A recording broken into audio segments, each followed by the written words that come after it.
Hey, this is Rick Renner and Denise, Hi. and we're on our way to the United States, and we have to be quiet because people are sleeping. I got on my earphones. But today I want to talk to you about Ephesians 6, verse 12.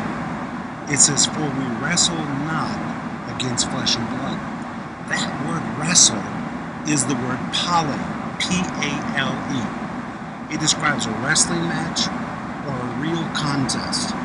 And in fact, it's where we get the word for the palestra, which is where all the professional athletes trained and prepared. Oh my goodness, if you want to read more about this, you need to get my book called Dressed to Kill.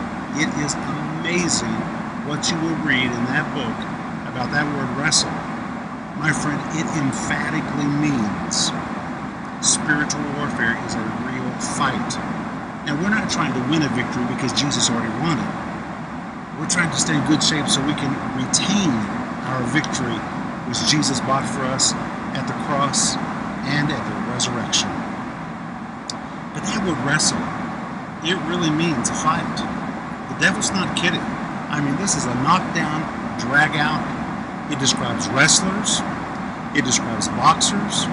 It describes what we call pancration, which was kind of an accumulation of all of the above. It was kind of like kill you karate. And they fought until one lived and one died. I mean, it was grueling.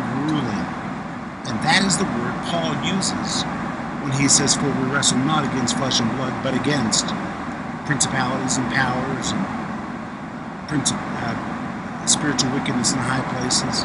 Paul's talking about all those principalities and powers that are marshaled against us. Now, he's not telling us this so we'll be afraid.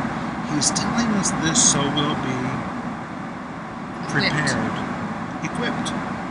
That's why we have spiritual warfare. It's not a spiritual armor. It's not just so we can say, well, why, my goodness, we've got all these spiritual weapons. You don't have weapons unless you need weapons. And they are offensive weapons, and they are defensive weapons.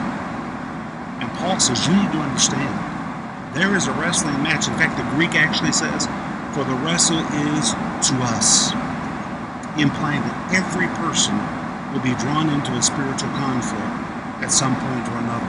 So you need to know what the Bible says about spiritual weaponry, and that's why we're doing this series on spiritual warfare. But I think I'm bothering our neighbors on the plane, and I think that's enough for you to think about today.